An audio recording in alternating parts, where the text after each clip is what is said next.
where everything is settled. I think we have understood the provisions for the budget, but I think the purpose having more analytical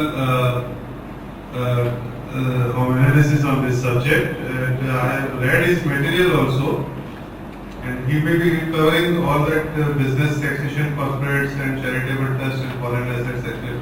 With this, I request Ashok ji to start the meeting. Mr. Vice President, respected seniors and friends.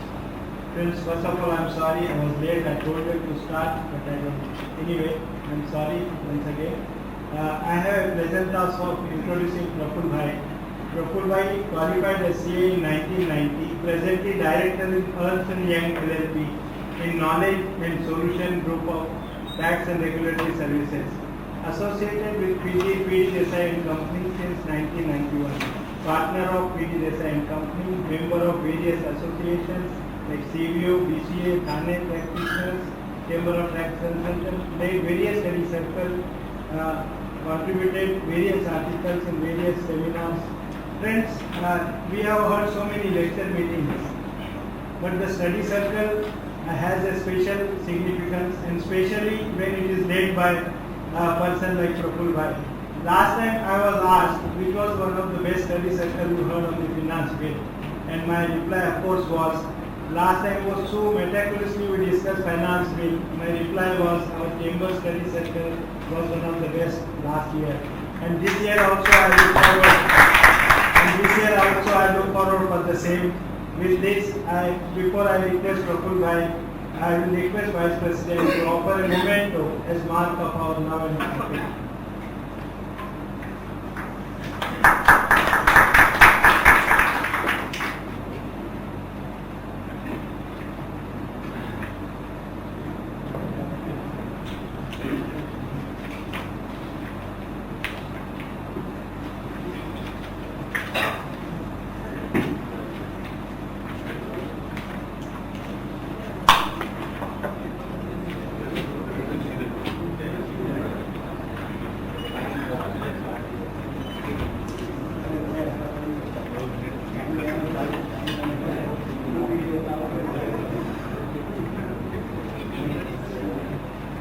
Good evening, friends.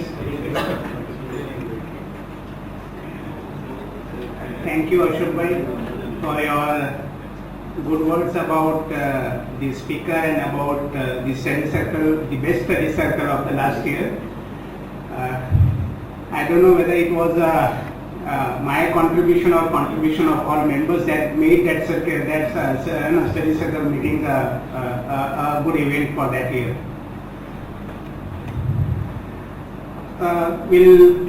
I think we have time up to about 8 o'clock, and we just try to complete, the long journey which has been captured in this budget circulations. Some of them, I believe, may be relevant to the gathering here. Something which I personally felt was absolutely a specific, sector specific, which has a very limited application in the day-to-day life. I have expressly, excluded from the discussion purposes. By now, I think each of us is aware that there was no change in the baseline tax rate. Except for change in the surcharge levy in respect of those taxpayers who has income exceeding 1 crore of rupees, and the consequential effect thereof is reflected in the table given for the tax rates. Finance Minister in his budget speech indicated that there is going to be reduction in the corporate tax rate from existing 35% to 25% over the next 4 years period. There is no immediate effect given in the year. It is expected to come from the next assessment year, I would say, in terms of assessment year, and not from assessment year 15-16 but from 16-17.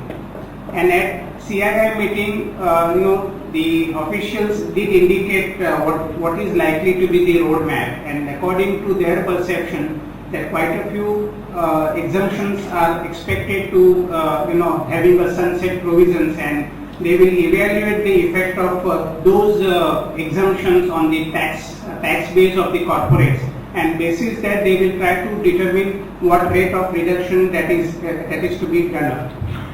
Now this rate reduction is not at one time, but it is expected to spread over a period, and it will be in the phased manner. Expectedly, perhaps in the first year of reduction, it is likely to be around 1.5%, or maybe for first 2 years it is likely to be around 1.5%. As the one try to gathers the flavor from the discussion that people have with CII at CII meeting with the officials. There is also abolition of the wealth tax, but it is at the cost of 2% enhancement in the surcharge. Wealth tax may be payable, or may be paid by very few taxpayers, whereas the levy of surcharge may be across the board. Whomsoever has income exceeding 1 crore of rupees, each one will have to contribute 2% to the surcharge. This abolition can cut both ways. Those taxpayers, who did not have income but were wealthy people and therefore were exposed to wealth tax, they would be happy, and if their income otherwise also does not exceed 1 crore of rupees, then those are the person who will be enjoying the tax contribution made by the others, whereas they themselves will have no contribution to the tax. As against that, there could be a class of people, and I believe that there could be a larger class of people who may be having income exceeding 1 crore of rupees, but because of their asset compositions, they were not subjected to wealth tax, or they were subjected to wealth tax only in respect of the limited assets. Now those people are, or that group or that class of people is likely to get affected adversely, and they are likely to therefore shell out more tax now once the income exceeds 1 crore threshold. There are good news for us that the GAR is that is the General Anti-Avoidance Rules is proposed now to be extended or deferred till the accounting period beginning of financial year 2017-18. There is also a good news that the investment made up to March 2017 are grandfathered, in the sense that any income or any transaction arising out of these investments which are already made prior to the date of the commencement of the GAR regulations, those are not likely to get triggered when you reach into the GAR regime.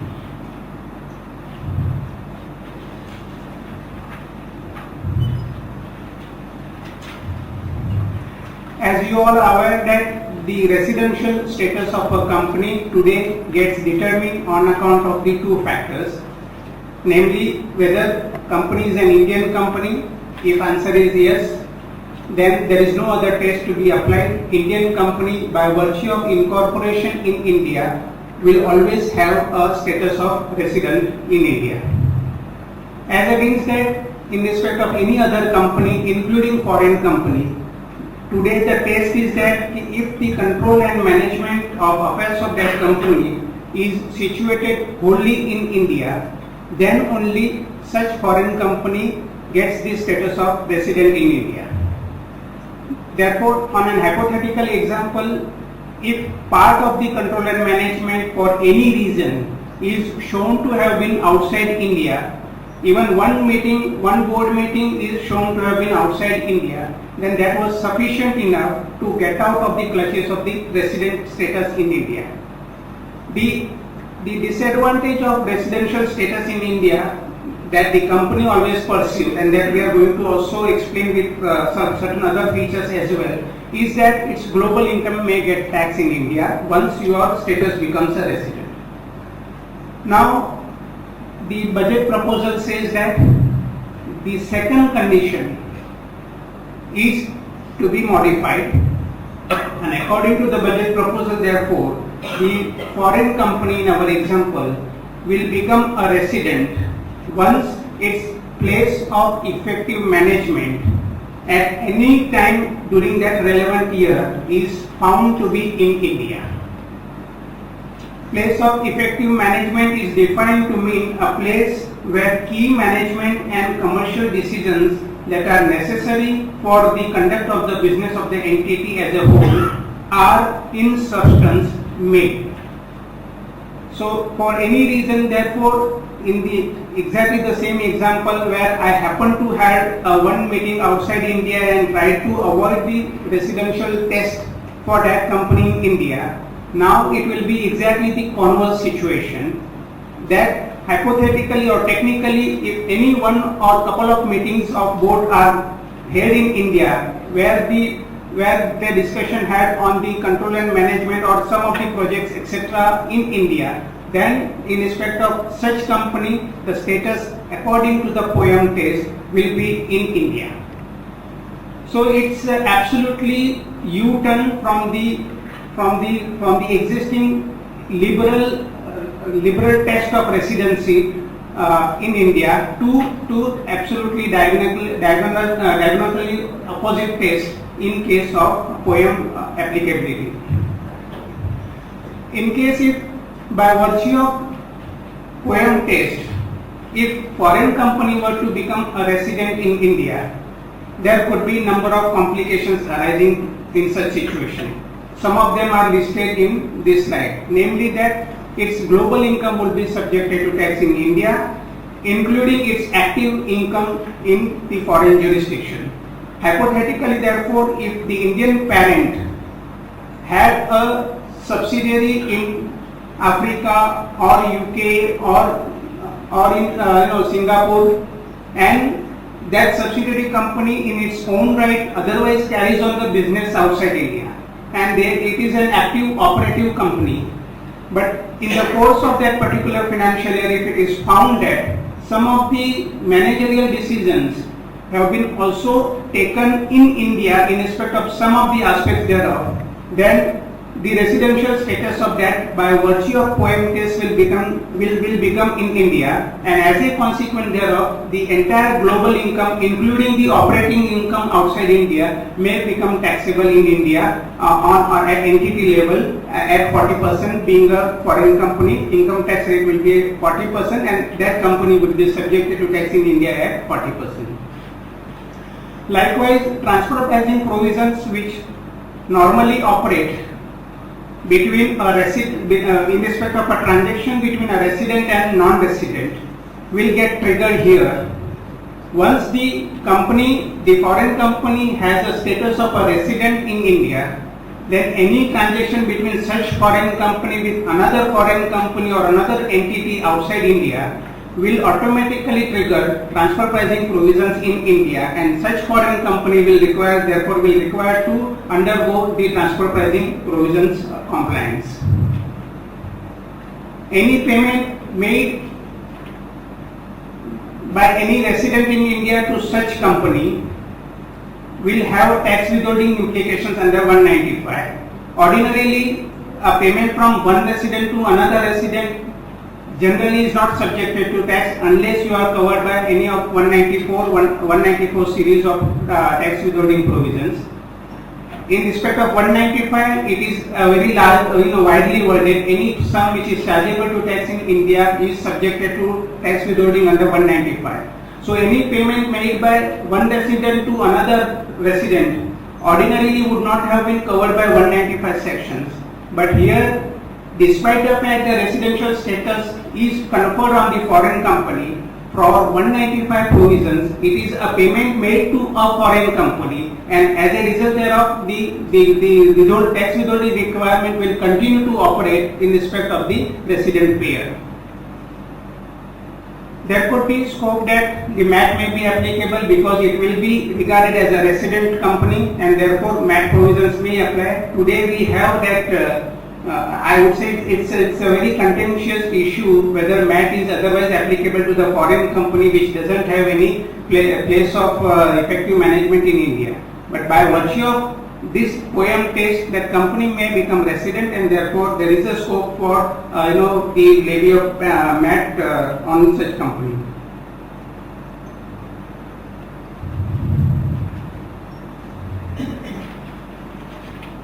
Being a foreign company, the Income Tax Act has certain provisions where the provisions trigger on account of your residential tax, and some provisions continue to operate in respect of on the basis of the status of the company, whether it is a domestic company or foreign company. So in respect of some of the transactions which are listed in the slide, those are the transactions where any payment will go to foreign company, or if the company by status is a foreign company, then some of these provisions would get triggered. Say for instance, the first example we have already discussed, that in respect of a resident, if any payment is made to non-resident, it is subjected to 195. Disallowance for payer under 40A1A for not withholding taxes on the payments to a foreign company. So again, if any resident defaults in tax withholding payment in respect of similar payment made to, say in our example, Singapore company, and if he has not deducted TDS, then 40A1 will apply, because it doesn't really talk about payment to a resident company, but it talks about payment to non-resident company, which was a subject matter of tax withholding default.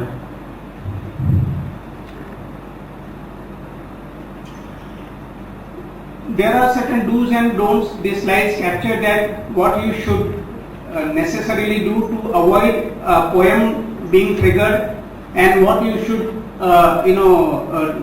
what should you avoid so as to to avoid the triggering of the POEM test.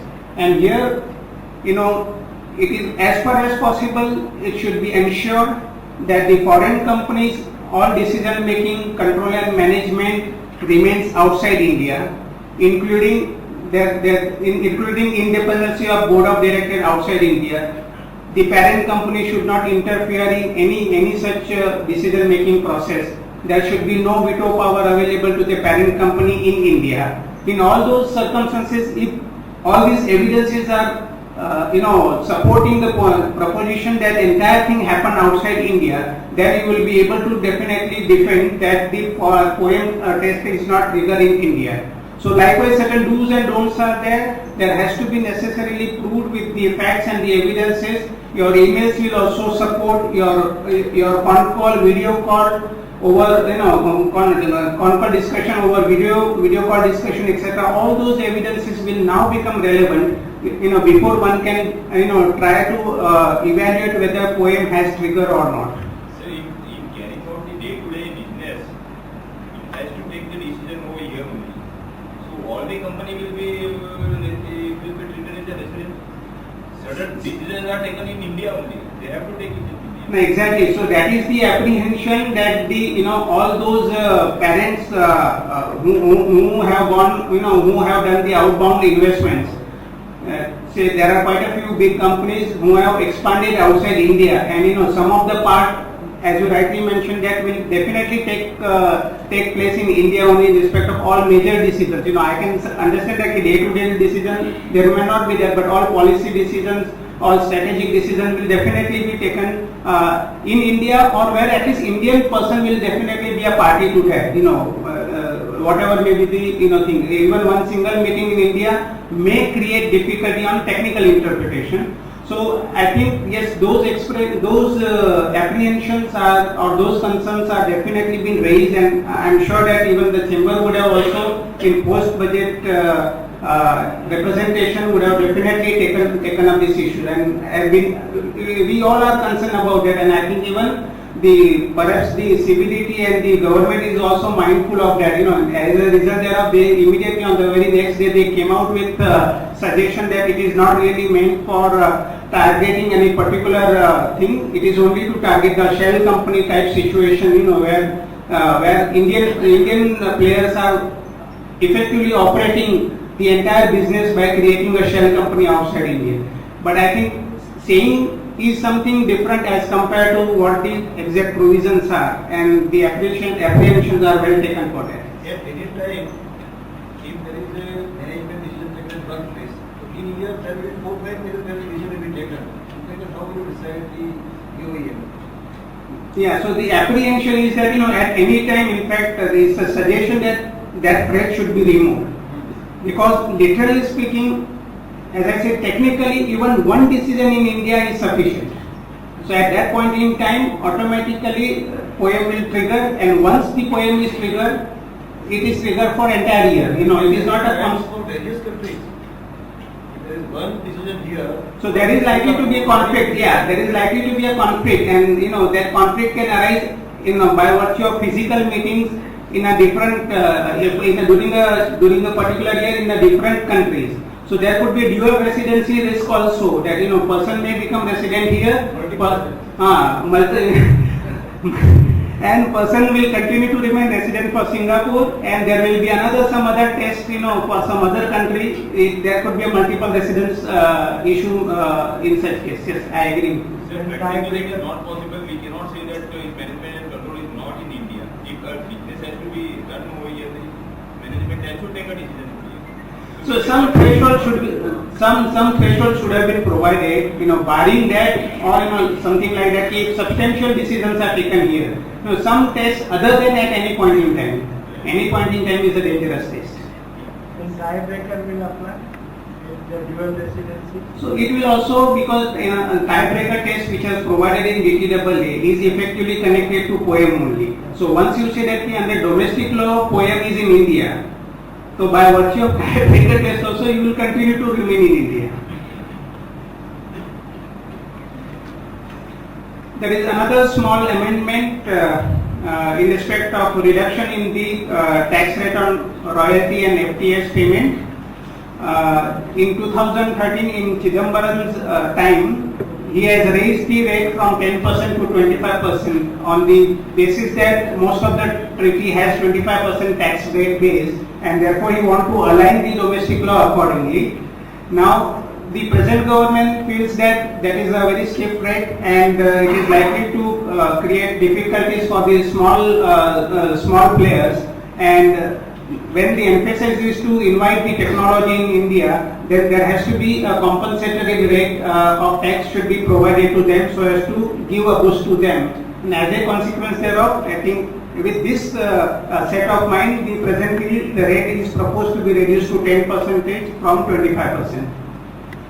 Now there are certain treaties where otherwise also the tax rate is 10%, and therefore one may find that it is now there is a neutrality whether you apply domestic tax rate or treaty tax rate. But there is still an advantage to apply the treaty tax rate for the reason that the treaty tax rate is always inclusive of surcharge and education cess, whereas domestic tax rate, the surcharge and education will be added as an additional cost. And of course, if PAN is not available, 206AA will trigger, and that 10% will get converted into 20%. As you are aware that under section 32, any depreciation on any addition made in the latter half of the year, you are entitled to depreciation at half the applicable rate. An issue was there, an issue has been there, that what will happen to the balance half rate of depreciation, whether you will be automatically entitled to get that deduction in the second year. Now, in absence of such enabling provision being available, the matters have been litigated, though most of the high courts have taken a favorable view that the depreciation should also be allowed in the second year, the residuary depreciation, because that is the intent of the provision. You cannot discriminate between a person who used the assets for full year versus a person who has used the assets only for the half year. Then the person should not be deprived of the balance depreciation which is otherwise due under section 32. Yeah, presently I don't have, but I have those. I think there are 5 decisions, and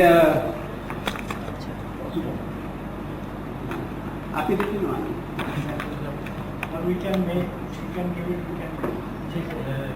In fact, one high court has taken a different view, but otherwise the 4 or 5 high courts have consistently taken a view in favor of the taxpayer.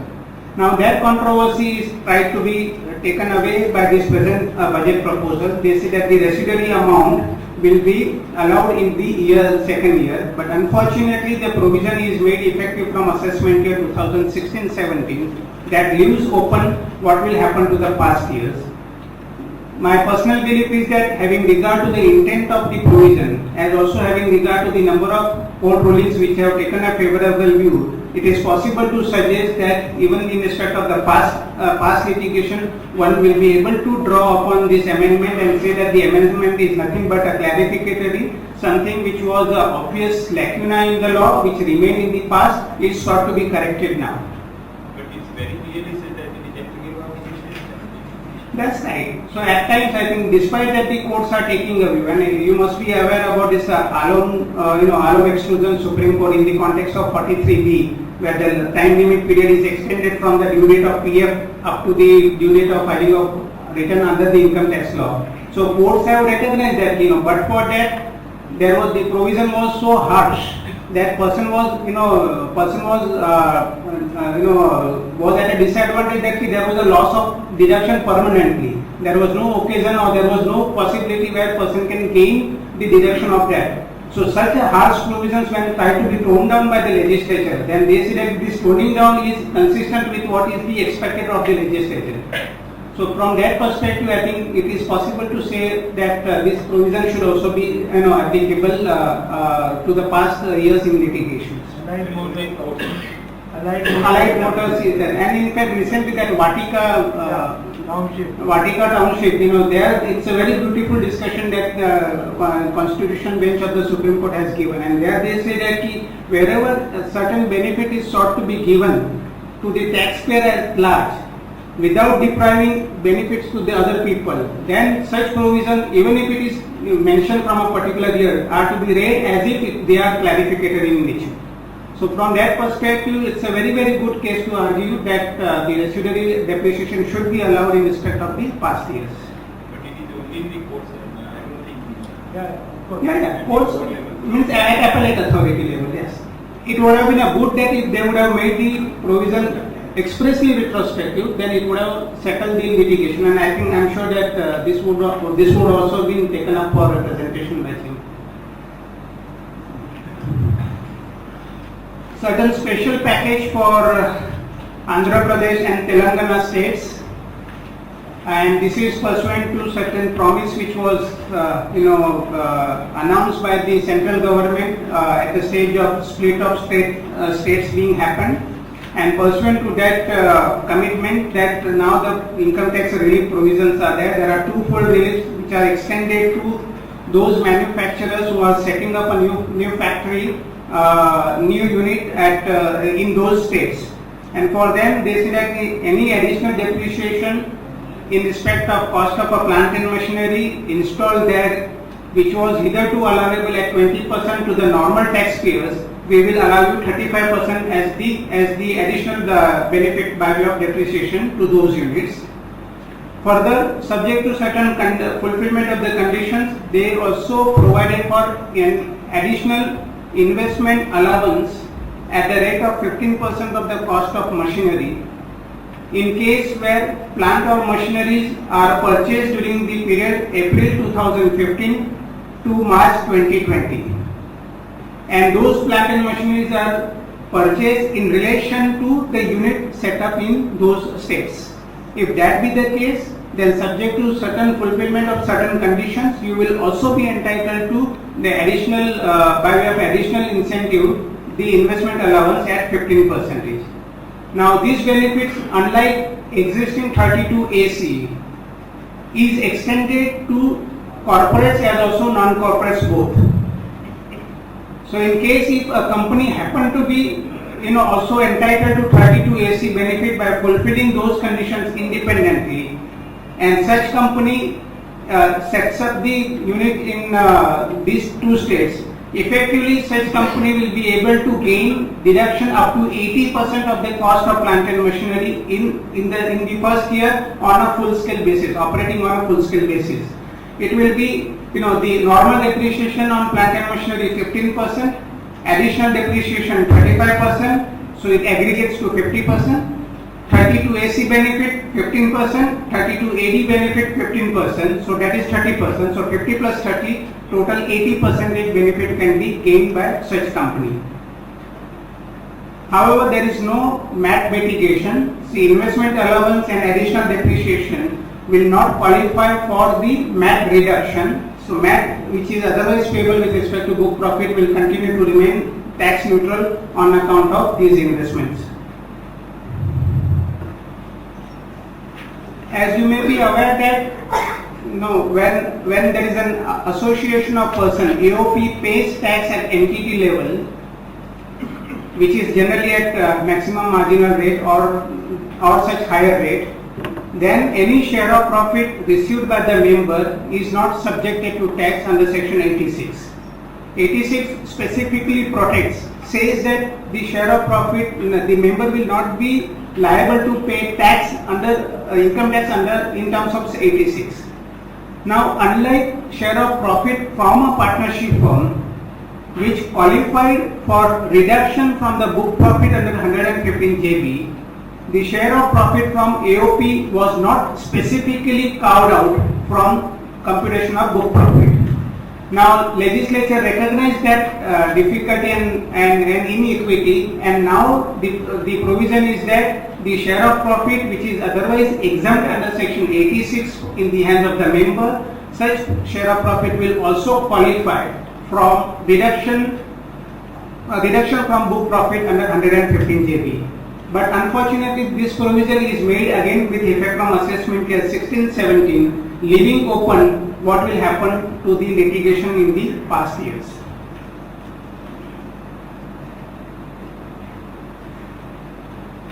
As you are aware that as an employer, certain tax withholding obligation is there in respect of salaries paid to the employees, and the current practice in vogue is that the employee will make a declaration at the beginning of the year that what is likely to be his investment under ATC and other investments, and what is likely to be any loss under income from house property, and basis that employer used to take tax working accordingly on the faith of the commitment given by the employee. And maybe in the last quarter, formal evidences are called for, and basis that any adjustment is there, either shortfall or the excess deduction, that adjustment is given effect to in respect of the tax matters for the balance period. Now, what CAG report says that, and what is the what is the explanatory memorandum says that this practice is not uniform and employers are not following it uniformly, and therefore they will come out with the rules whereby they will prescribe the form and manner in which the evidences should be evidences and all other particulars should be given by the employee, and which the employer should take into consideration while making the tax withholding provision on salary payment. Likely that there may not be any change at all. The existing practice may be culminated in the form of rules, but we will have to wait for that in case if some different thing is there in their mind, then one will have to wait and study, and then thereafter one will have to implement the necessary changes in the practice. A small 2 or 3 points in respect of TDS on interest income. Now, the interest on recurring deposit is also covered in the TDS net. Likewise, threshold exemption limit which was applicable per branch is eliminated in respect of all those banks which are following the core banking facilities. They say that you have now information available right across the branches, and therefore the TDS will be considered at entity level and not at branch level. So that 10,000 threshold for non-withholding of tax on the interest income will be now reckoned at the entity level of the bank rather than the branch levels. And in respect of cooperative bank, they say that the interest paid on any deposit of the member will now be subjected to TDS, and the exemption or the exclusion that so far enjoyed in respect of the payments to the member is now done away with. So in this case, if the deposits are with various branches of the same bank, the Yeah. TDS certificate will be issued by each branch, or it will be issued by the head office? piggy into your account also go like this? Expectedly, I think even today, the tax withholding compliances are made at branch level. And the tax TDS jurisdiction also falls branch wise. So expectedly it may be branch wise. But maybe I think, I don't know, because of the core There is problem in the multiple branches, there is the accounts of the same party. Who will handle it? And TDS, 10,000 limit, how they will? 10,000 limit they will be able to make out, I think, because it will be in core banking system. I think everything will be online, absolutely online. All information, details, etc. will be available just on the tip of the finger. So I think Compliance, who will handle that? That is the issue. If the same party's account is 3-4 branches in the same bank, which branch will have the compliance requirement? that's it. That's it. So I think they will then internally they may create a own system whereby while interest paid by other branch, I will recognize that yes, to work out the limit. But once that threshold is exceeded, I will independently deduct tax in respect of my branch interest, rather than taking cognizance of the other branch interest. Maybe I think some workable solution may be found. Currently also master data is showing how many accounts you have in your this portfolio. Every account will be displayed. I think the other branches account will be displayed there itself. So interest will be calculated and then branch wise they will have to follow. Allocation of branch. Yes. Some banks have separate TDS cell to deal with this problem. Yes. For example, Standard Chartered Bank and I think perhaps that may be the reason that they have tried to consolidate, in the sense that everything is available at any moment with any branch. So why not to then provide a mechanism whereby the tax compliance is better off. If it is directed by head office, then it's okay because they will add up all the interest part and then But which is I believe unlikely to be. Head office will not invite all these practical difficulties on their head. Compliances are very much.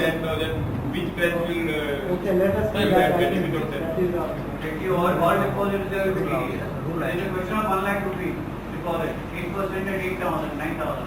Practically all deposits technically greater than 1 lakh but 90,000 will be subject to fee. Will get covered. Yeah, you are right. And subject to 15H form. That's right. Then TDS on transport payment.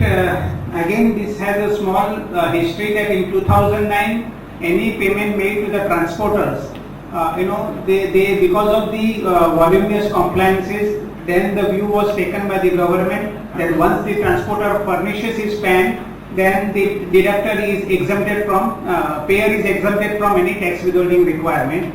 At that point in time, explanatory memorandum indicated that this is meant for a small transporters who are covered by 44A, who has less than 10 carriage vehicles. For them, they say that it is too much compliance burden and therefore we want to eliminate that.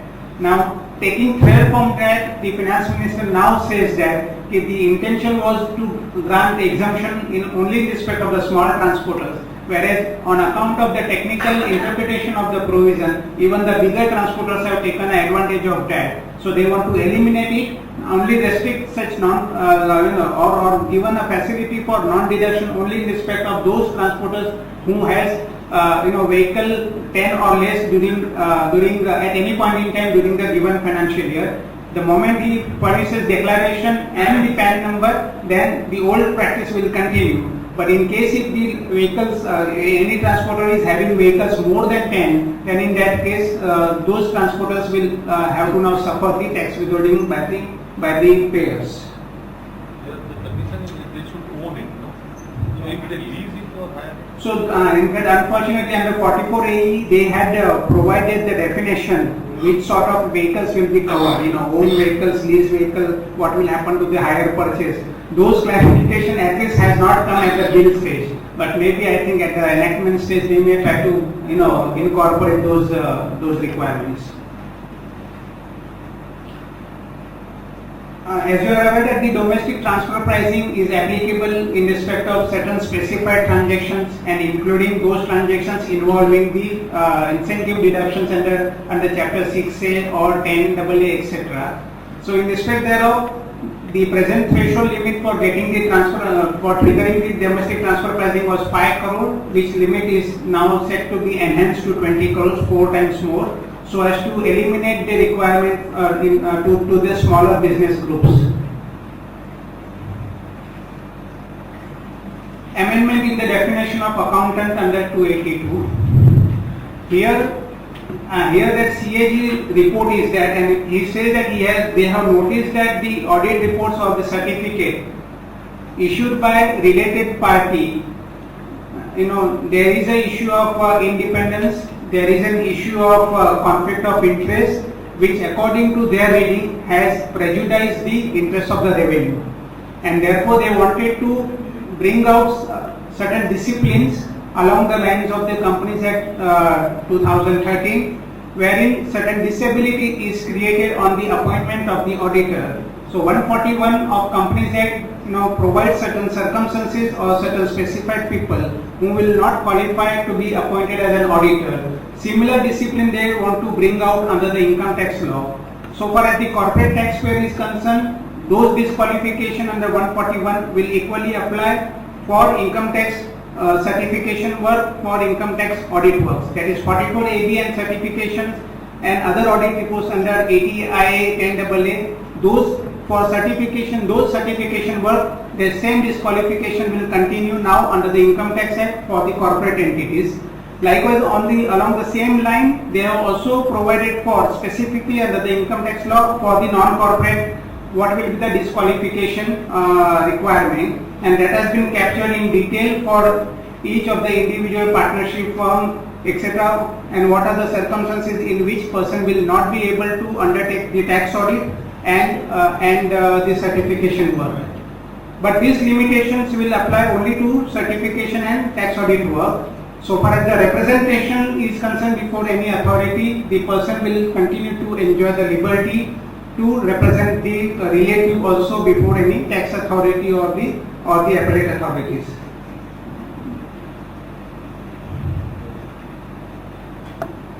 Explanation 2 is added to section 263.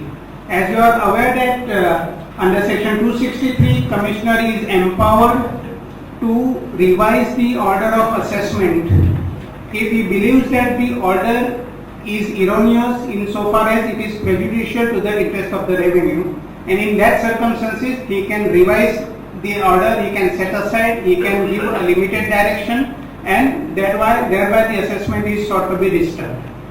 Now explanation 2 provides for the 4 circumstances, specified circumstances, under which order passed by the AO shall be deemed to be erroneous insofar as it is prejudicial to the revenue. Now what are those circumstances? Namely, the order of the assessment is passed without making enquiries or verifications which should have been made. Mark the last line, which should have been made. We will come to that little later. The assessment order which is passed allowing any relief without inquiring into the claim. The order which has not been made in accordance with any order of direction or instruction issued by the CBDT, and the order which has not been passed in accordance with any decisions which is prejudicial to the taxpayer rendered by jurisdictional high court or the Supreme Court. Now there are certain fundamental principles already which are in vogue by virtue of the court rulings, etc., and the current legal position is certain broad principles are captured here. The fundamental is that order can be revised provided it is an erroneous and is prejudicial to the interest of the revenue. Mere erroneous will not do, but erroneous should turn out to be prejudicial to the interest of the revenue. Commissioner has to provide the opportunity to the taxpayer, and then only he can deal with the aspect of the erroneous nature. Then there needs to be prima facie satisfaction that the order is erroneous. If officer is adopting one of the 2 plausible view of the matter, then that order per se will not become erroneous because the other view is also possible view. So he has adopted one of the possible views of the matter. Then Commissioner cannot reopen. This is important thing. This is again the existing law which I am just referring to, that Commissioner cannot reopen with a view to facilitate fishing enquiry, or because his belief is that the inquiries made by the AO were not sufficient, or because he believes that AO should have gone in deeper into the matter. In all such case, Commissioner, as per the existing legal position, Commissioner cannot revise merely on that ground. Now, in respect of all those 3 or 4 items, what is the current legal position? He said that order of subordinate considered erroneous if it is a case of total non-inquiry or lack of application of mind. Say for instance, total non-inquiry would mean, say I have made some claim, chapter 6A claim, 80IA claim or 10AA incentive benefit is taken, and officer without looking into any of the papers, he simply accepts the position. And if Commissioner later on finds that there is some gadbad in that claim which is not in accordance with the provisions, he can invoke 263, and court in those cases have said that yes, if you have not made any inquiry at all, you did not bother to verify whether the claim is correct or not, then your order suffers from falseness, and such order can definitely be revised by the Commissioner. So that is the existing legal position. So nowadays we are filing e-returns. So how they will verify the documents? No, this is in respect of the scrutiny assessment. Largely 263 will be triggered only on scrutiny, in case of scrutiny assessments. In case there is there is a lack of application of mind. In fact, and I just happened to read some cases in the context of this new amendment, where there was a case of long-term capital gain on sale of shares. It was a one-off transaction. In the 13 months period, the price has shot from rupees 6 to rupees 200.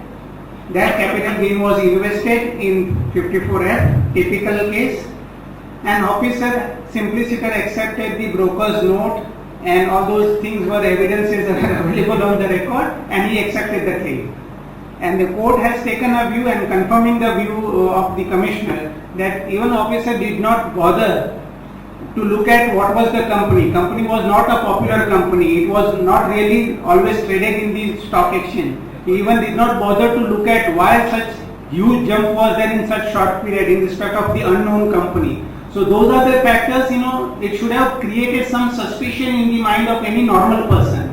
So officer accepting that evidence is without application of mind, and in that case the 263 order was approved by the High Court. In case, So is it possible to look into this kind of investigation in the civil legal? why not? I think yes, if I were to be an officer, I will definitely try to look into the genuineness is the fundamental thing that a person would like to. So if it is a straight case, I understand that the SSC is only 1 or 2 times. But then, say 100 transactions, if this kind of thing happens in 1 or 2 cases, it would be possible for the error to. See, I agree with you that will depend upon facts and circumstances of each case. So I'm just trying to indicate that what will be the case where application of mind is construed to be not properly applied by the officer. This was a case where it was a solitary transaction. So I think I fully agree with you that much would depend upon the facts of their case. If out of 1,000 transactions, if I missed out 2 or 10 or 100 transactions, admittedly those are not the things which are expected to be looked into. So then in that case, perhaps court would take altogether a different view on the matter. If the order action of AO is against the subsequent order of the Supreme Court or jurisdictional High Court, here also again, yes, we agree that in case if Supreme Court lays down a law, it becomes a law of land, it is equivalent to retrospective amendment to the provision. And if officer order is found to be not inconsistent with such Supreme Court ruling, then that order suffers legal mistake. I would say it's a legal mistake in the order which is correct, which is capable of being rectified or revised by Commissioner under 263.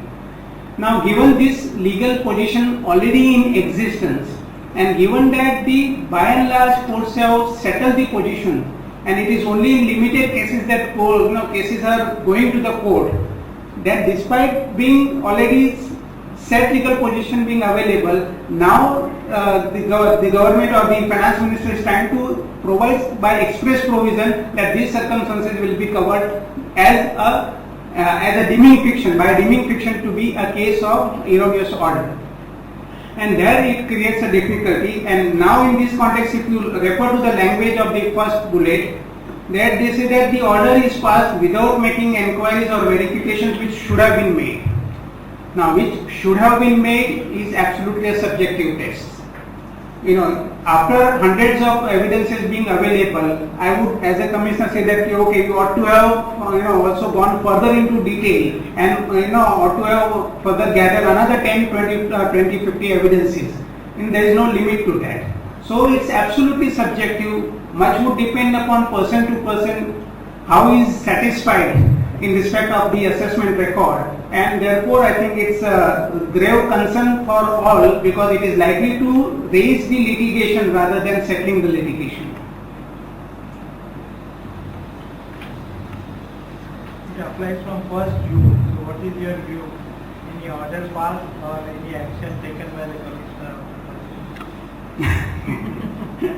No, I think that is also not very clear whether assessment order passed on or after this date, that will be subjected to 263 requirement.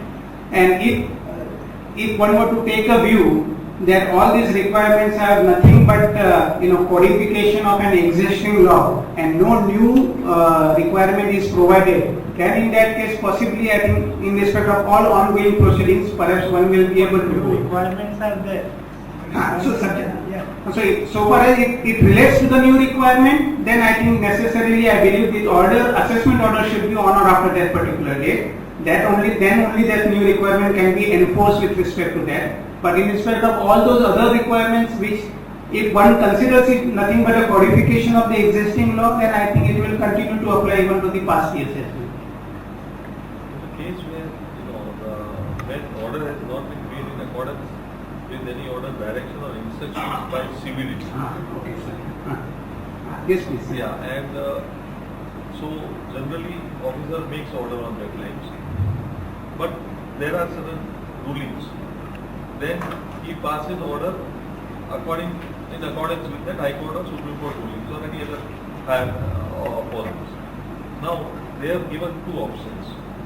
If he is covered under this, so then all cases wherever CBDT instructions are there and which have not been followed by the court, all cases will be under 263, how the cycle will run. That's right. I think there is a direct conflict between 3 and 4. Yeah. I think it's good that I missed out that point, but good that the Dilip has reminded me. In respect of CBDT circular, it is not always correct to suggest that a CBDT circular always represents a correct legal position. You may recollect that there was a couple of years before, there was a circular saying that loss on account of M2M, which is mark to market, as of 31st of March should not be allowed as a revenue deduction without discussing the reasons or without appreciating the correct legal position. Now that circular we believe is contrary to the existing legal position. You cannot blanketly say that it will not be allowed as a deduction. You have to necessarily decide upon whether it is in the nature of revenue or it is in the nature of capital, and thereupon some view is taken, that is fine. Again, in the context of 10A deduction, there is a circular say that the losses of other units, whether qualifying or non-qualifying, is required to be set off against the profit of a qualifying unit, and it is only in case if the residuary amount is left out that 10A deduction should be granted. Now there are more than one High Court decision. There is a Bombay, Karnataka and Delhi High Court decision which were already in existence at that point in time, saying that no, 10A deduction is undertaking wise. If it is undertaking wise, you are not supposed to disturb the profit element or the deduction amount or the quantum of profit on the basis of the results of the other non-qualifying and the other units. And according to that decision, 10A grants you deduction the moment you compute the profit thereof. Deduction is allowed at the stage of computation of the business income, and therefore section 70, 71, etc. does not come into play. Now this instruction of CBDT is directly in conflict with those cases. Incidentally, in that circular, they did admit that in case if our instruction is found to be contrary to the ruling jurisdictional high court decision, then this instruction will not be binding on the assessing officer. Luckily that they have said so. So there are likely to be cases, where if whether officer is to follow CBDT instruction or jurisdictional high court ruling. Instruction is against me, jurisdictional high court is in favor of the taxpayer. So if he doesn't follow jurisdictional high court, there is a breach of judicial discipline. And if he follows that and doesn't follow CBDT circular, then there is a breach of provision under 263. So I think those are the situations which, of course, one will have to bring out to the notice of the finance minister, that you are rather, settling the position, you are creating a conflicting status, whereby each and every matter will go to the going litigation only, whether to decide whether or not officer's order was correct or not.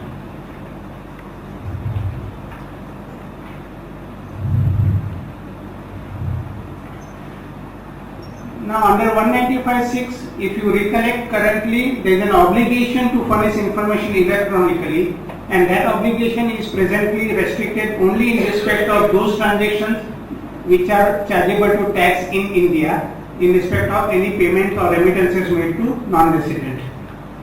Rule 37BB also has provided certain things, and some of the transactions therein, it widens the scope, and some of the other transactions are also required to be reported electronically. Rule 37BB explanation itself provides for a list of the payments to which the reporting requirement will not apply, and most of those payments are those payments which are not chargeable to tax in India, and therefore rightfully that those payments were excluded from the purview of reporting.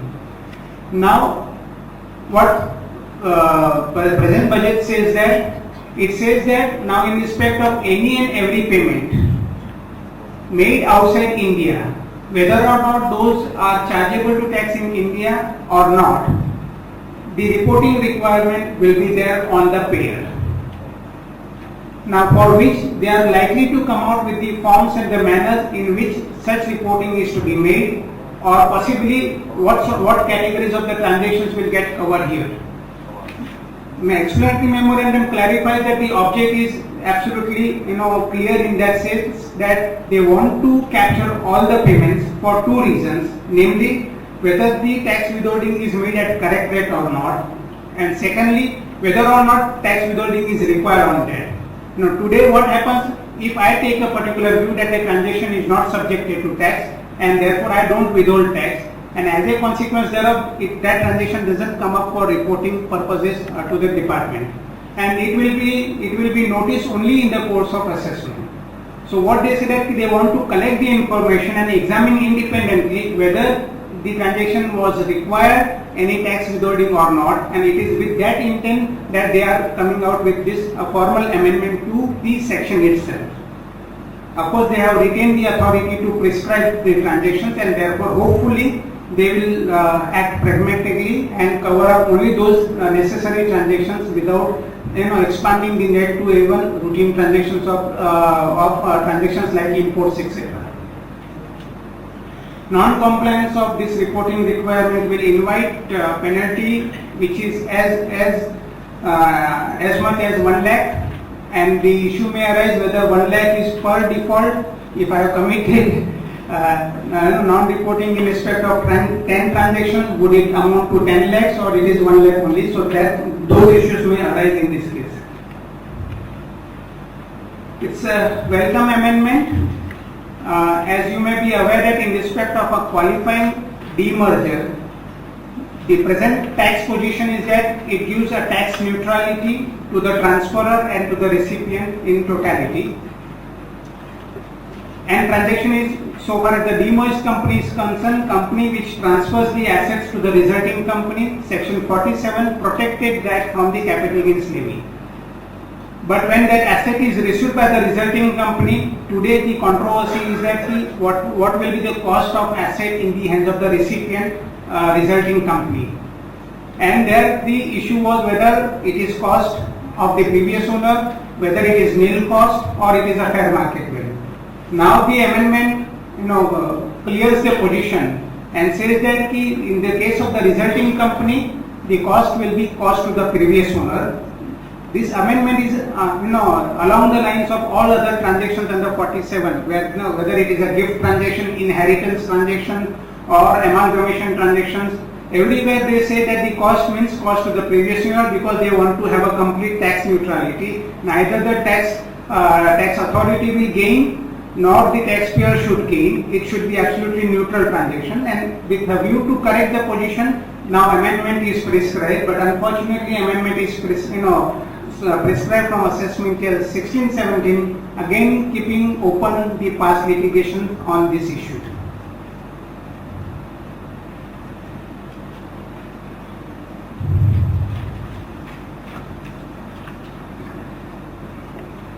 On business trust, this is a sector specific. I'm not too sure whether group is interested in that or we can skip. I just leave it to you, no issue. We skip, we take a bit last if there is time. Okay. If other participants are interested. Okay. Charitable trust? Yes, yes, yes. Yes. Okay. As you may be aware that charitable purpose is defined under section 2 clause 15, and there are certain specified purposes and there is one residuary provision.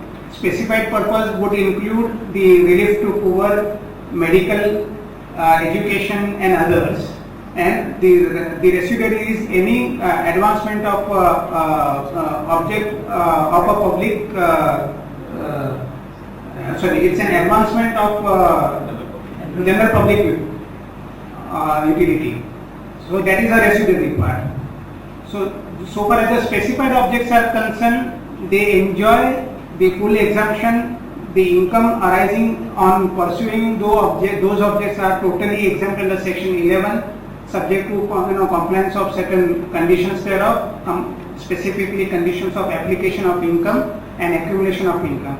But those provisions, those objects do not have any limitation whatsoever. As against that, if the object is in the residuary clause, then there are certain amendments in last few years which says that if such object involves activity of carrying out of trade, business or commerce, and if receipts thereof exceeds 25 lakhs of rupees, then the entire charitable object will be de-recognized as a charitable object, and it will be considered akin to carrying on of a business and chargeable to tax at the normal rate. So these two categories are there. Now yoga is now sought to be covered under the first category of specified objects. Prior to this specific amendment, there have been a judicial precedents where, depending upon the facts of the case, courts have considered yoga either to be a medical, falling under the medical categories where it has been used for the treatment of a patient. If it is considered to be as an education in certain other cases, and it was also construed to be in the residuary clause as well, where you are preaching or propagating on the yoga, then they say that it is a advancement of general public utility under that category. So differing treatments were given on the charitable nature. Now the amendment specifies that yoga will now be falling under the specific category under 215. Second amendment says that this is touching the last limb, the residuary limb. It says that the activity of the segment of the general public utility will not be considered as a charitable purpose if two cumulative conditions are fulfilled, namely if the advancement of the object itself involves carrying on of a trade, commerce or business, and if the aggregate receipts from such business activity exceeds 20% of the total receipts. to that extent, that activity will not constitute as the charitable purposes. Now, if I were to explain by way of an example what is the exact scope of this last amendment that we considered on the advancement of the general public utility, the example could be, that we believe that, that example may be perhaps fit to explain this transaction. I could not think of any other example, but there could be many also. Let us consider a case of a gymkhana, which carries on activity of sports in indoor and outdoor sports, and it restricts the activity only to the members of the gymkhana. Then this is activity where it has been carried out only for the members.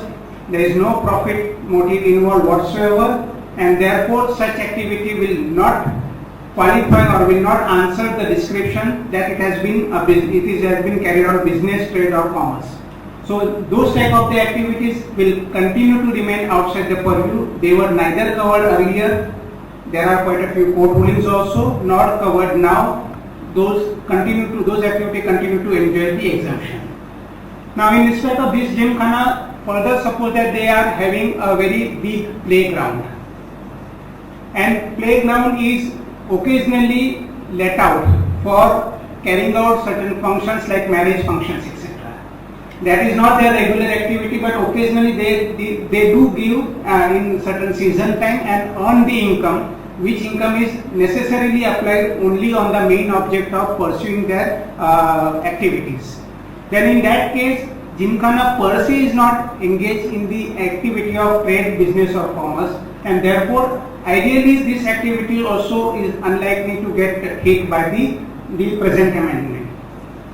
Now further suppose that the playground has been exploited by gymkhana for pursuing or undertaking matches like IPL type matches for members and outsiders as well. But the sole object is clear that they want to carry out activity on a professional basis for undertaking the activity as a business activity. If such be the case, then in that case this is the activity which has been shown to be in the course of actual carrying out of such business. Your business is advancement of public utility, and advancing or encouraging sport can definitely be regarded as a general public utility. But while pursuing that activity, you are also undertaking that activity on a professional basis in a business-like manner. Therefore, those activities will definitely be hit by the amendment carried out by the present budget. And in that case, if that activity, if any income arising out of that activity, if it remains less than 20% of the total income or total receipt of the trust, then you will continue to enjoy the exemption. But the moment it exceeds 20%, then your charitable nature itself is getting destroyed. You are considered to be an activity which are carried out in a business-like manner, and you will be subjected to tax accordingly. There are certain other amendments which are affecting to all the categories, whether it is specified categories or the residuary categories. They say that in case of an accumulation notice, in case if the income is not spent on the object of the trust during that very financial year, and the requirement is that at least 85% of the total income should be spent on the object to enjoy the benefit of charity exemption. But in case if you are unable to spend it, then law provides you a facility that you can submit an accumulation notice to the tax authority, saying, specifying the object for which this income is going to be spent in a future, and that amount is required to be spent in coming 5 years. If you comply with that requirement, then despite the fact that in year 1 you could not spend 85%, you will still be continue to enjoy the benefit, and so long as you are spending that amount within the specified period. Now this accumulation notice, presently section doesn't have any limitation period prescribed, but rule prescribe a limitation period that the notice should be given on or before the date of filing of return of income under 139(1). And courts have taken a view that, along with the return of income which is specified in the rule, that requirement is a directory and not mandatory, and courts have admitted the benefit of accumulation even where the notice was given in the course of the assessment before the assessing officer. Now the present amendment brings out that limitation period from rule and places it into the section per se. And together with that, there is a backup amendment made in the form of section 13 subsection 9 twofold, that they say that now the such trust is also required to file return of income within time necessarily to secure the exemption. So in an event if either notice is not submitted, accumulation notice is not given before time, or return of income is not before time, then for that year trust will lose the exemption on entirety. So they want a strict compliance, strict discipline. If you are enjoying the benefit of exclusion from tax, you be prepared and come forward and file the return of income in time. Accumulation only will not be permitted. Accumulation will not be permitted. So to the extent of accumulation alone, the exemption will be forfeited. But in case if you are not filed return of income account, then I think entire exemption will go for that year.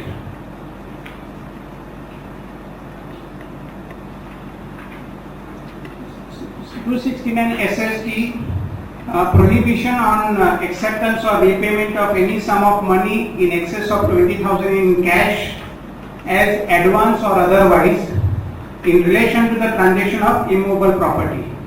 If it is accepted otherwise than by a banking channel, then in that case that will amount to prohibition, and prohibition will lead to a penalty of an equal amount subject to the reasonable cause defense available.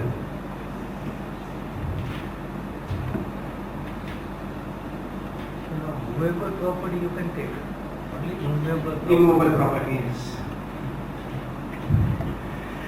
Computation of concealment income. Now you may be aware that in respect of concealment income, the computation mechanism is provided in explanation 4 in a manner that you compute total tax on the assessed income, compute tax on the chargeable income excluding the concealed income. Virtually means written income, virtually. So difference between the two is considered to be tax, amount of tax sought to be evaded, and that will become a basis for computing penalty at 100% or 300% as the case may be.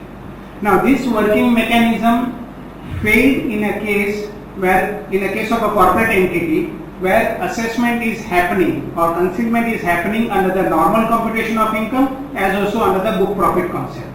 Where the additions are made in both these computations, then courts have taken a view that the existing provision does not contemplate such situation. So in the absence of any specific formula being available to quantify the concealment or quantify the tax sought to be evaded, 271(1)(c) mechanism failed. With a view to overcome these rulings, now the budget provides a mechanism whereby the formula is prescribed.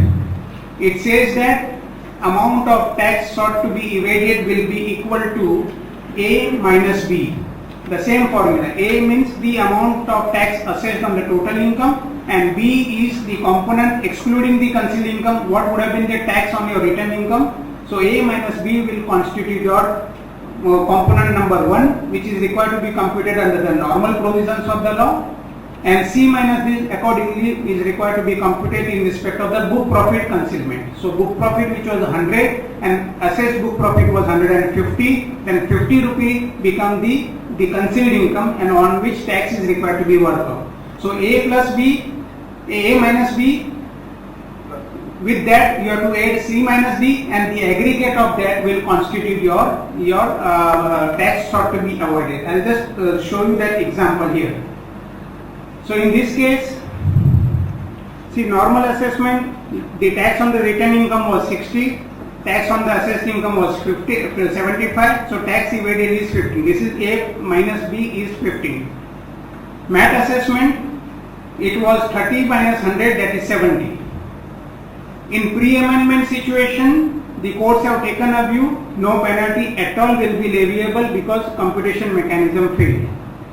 In post amendment, now it says that A minus B, that is 15, plus C minus D, which is 70, so 85 penalty would be leviable with respect to 85 now.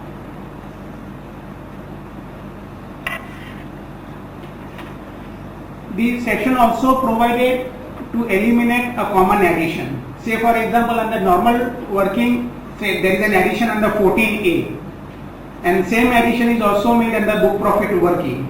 Then they say that in computing the C minus D, the latter component, you ignore the common addition made. That will not then constitute your concealed income, because once that is already added in the first formula, first name, then you need not add in the second name.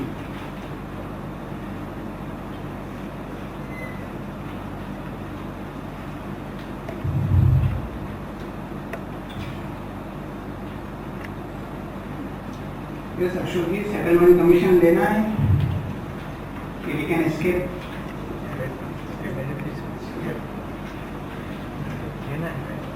हम तो officer के अंदर ही settle कर देते हैं, settlement commission का scope ही नहीं. Okay, I think this is something on indirect transfer, and it's a very welcome provisions or the amendments made in indirect transfer, and though it involves some international tax angle here, but it is effectively the domestic tax only which is getting covered here. I need to just explain you the background first before we come to the amendment, and in the process we have provided you 5 or 6 different structure and how amendment will impact that, so as to make you clear what the amendment is. Now, see, the existing, rather the tax position before 2012 was that, we have a structure here where USCO is a parent company of Mauritius company, that is Mauco, and Mauco is a parent company of ICO. So if Mauco were to dispose of shares held in Indian company, then since asset being located in India, the Mauco will be subjected to tax under the income tax law under section 9 in respect of any capital gains earned, subject to the treaty benefit, if any.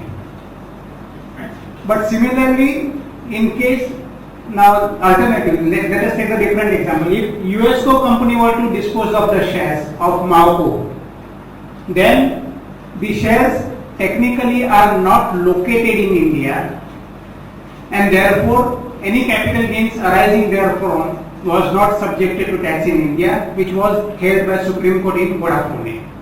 Supreme Court structure was different, but principle is remaining the same. What I am transferring is asset which is something located outside India, and once the asset is outside India, transfer happens outside India, transfer happens between two non-resident which has no connection with the Indian territories, and therefore entire transaction was going outside the net, despite the fact that the value of Mauco shares was totally and wholly derived from the assets located in India. So Mauco's share became valuable only because of the Indian asset, despite that India was losing tax on that. And as a result thereof, in 2012 amendment was brought out, and amendment says that in case of transfer of an asset which derives directly or indirectly value substantially from assets located in India, then it will amount to an indirect transfer of the Indian asset, which will be subjected to tax under section 9. To overcome Vodafone type cases, that the specific amendment was made, but at that point in time all the parameters remain unexplained. What will amount to the substantially value of shares derived substantially from assets located in India? What is the scope of substantial? Whether 20% would be sufficient, 50% should be sufficient, or more than 75% should constitute substantial? So there were lot of hue and cry, and there were lot of representations also made to the government. And as a result thereof, government then set up a Shroom committee, and Shroom committee have given quite a few recommendations to them some of those recommendations are now being carried out by way of amendment in the present budget proposal. So this was the 2012 position. At that point in time, though the definition of indirect transfer being introduced in the domestic tax law, if for any reason such indirect transfer was otherwise protected under DTAA, then that DTAA protection continues to remain at that point in time. So if you are covered by protection, then indirect transfer provisions would effectively not applicable to such case. Now what is the amendment? Briefly speaking, amendment says that the indirect transfer provisions will apply only if, as on the specified date, the following two cumulative conditions are met. Namely, the value of asset located in India, that is ICO, directly or indirectly owned by the company whose shares are transferred. In our example, Mauco shares are transferred. Then in that case, the value of assets in India, the Indian company value should be more than 10 crore of rupees. That is the threshold provided now. So if value were to be less than 10 crore, then indirect transfer provisions will not apply. And the value of asset located in India should at least form 50% of the value of all assets owned by the Mauritius company in our example. So Mauritius company should derive value at least 50% from the Indian assets. Rest of that may be from any country or any other investments from any other sources. But at least 50% should be from India. If these two cumulative conditions are fulfilled, then prima facie your case stands covered under the indirect transfer. And there are certain exclusions provided to which we will come as we move forward. Now while determining the value of the asset, the provision says that it has to be determined at the gross value, ignoring the corresponding liabilities if any. There are certain complications in that, but for the time being, let us not go to that. We just have to understand what the concept and what the amendment is. Then, how to determine fair market value? CBDT will come out with the rules and they will provide the mechanism whether DCF is to be followed or NAV should be followed or any other method should be followed.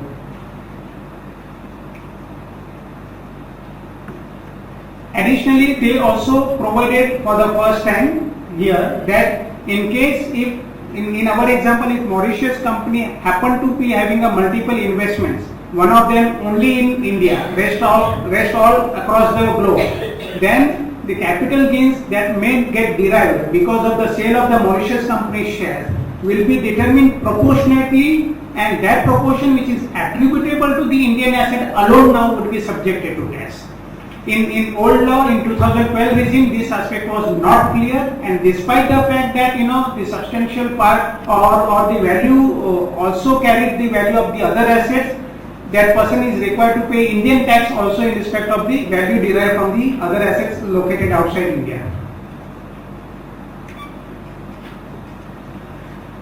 Now what is the substantial value related amendment? So here we have a USCO having two subsidiaries, one is a Swiss company, one is Mauco, and Mauritius company has 100% subsidiary in India.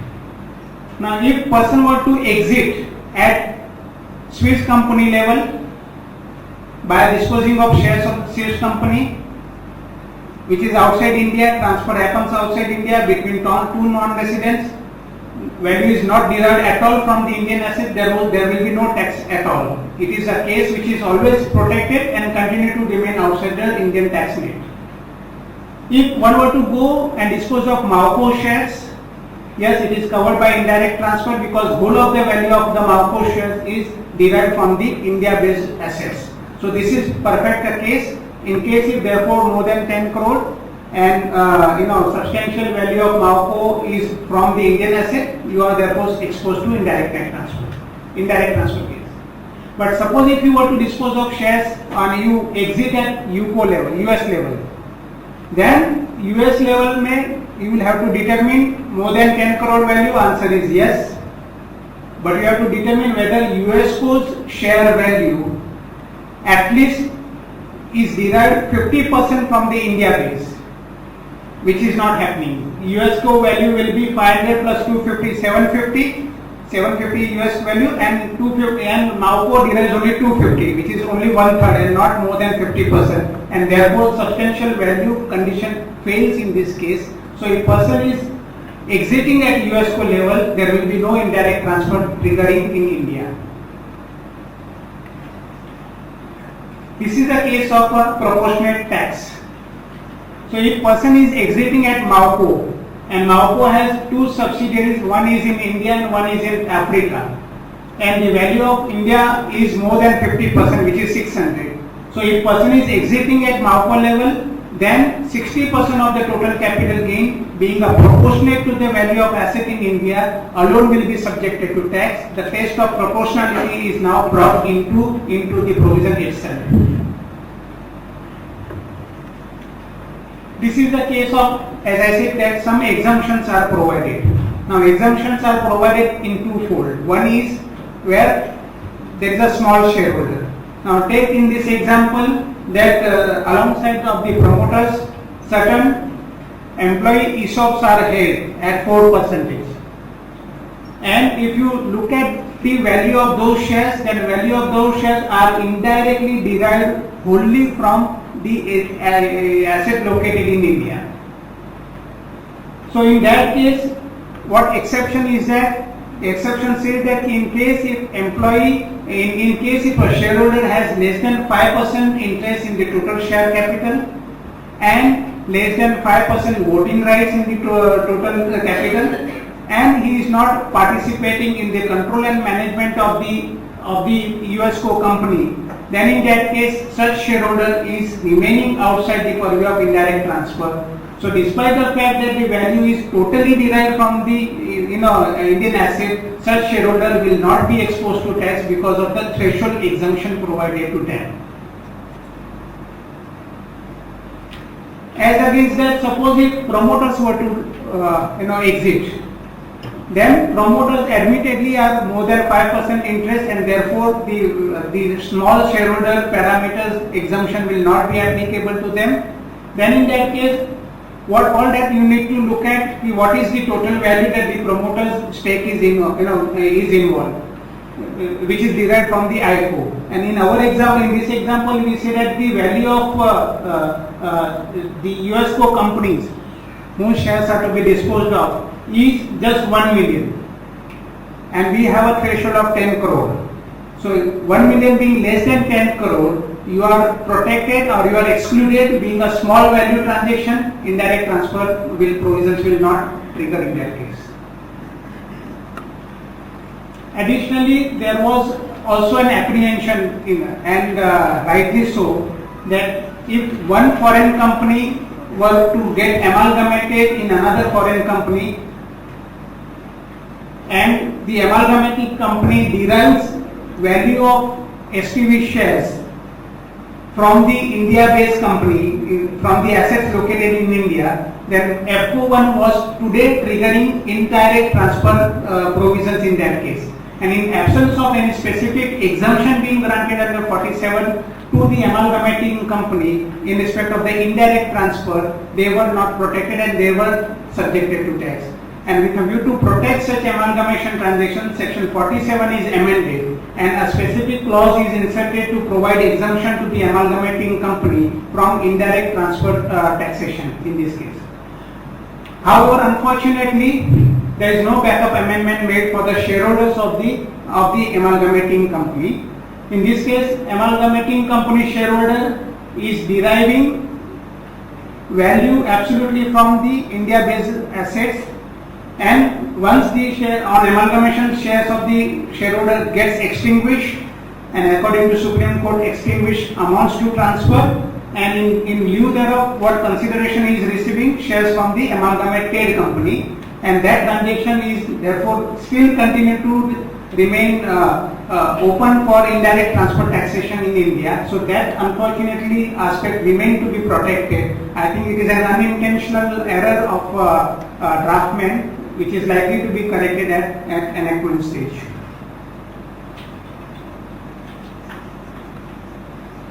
I think these are the foreign assets and trust of unearning black money. These are only the statements culled out from the finance minister's speech, what he is going to propose. Say that the concealment will be, 300 times, concealment penalty will be 300 times, there will be prosecution, and imprisonment will be of 10 years.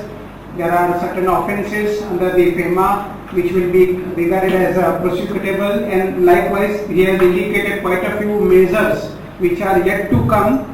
This is just a statement of the finance minister, but we have to wait for the time to look at all those new provisions or the actions which the finance minister is likely to bring out in this budget session.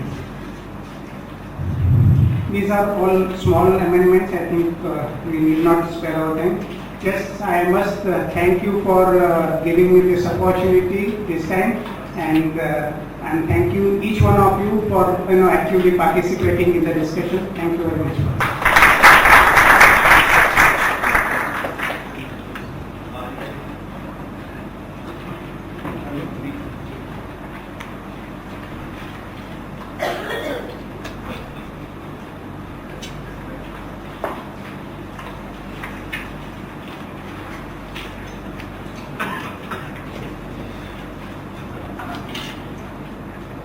Friends, any question?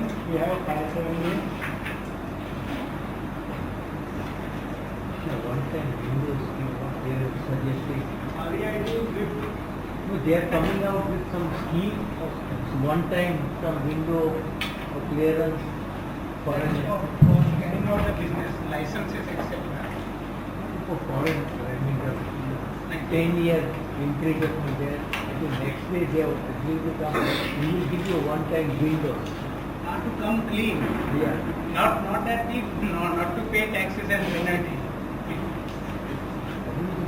Minimum total penalty and taxes.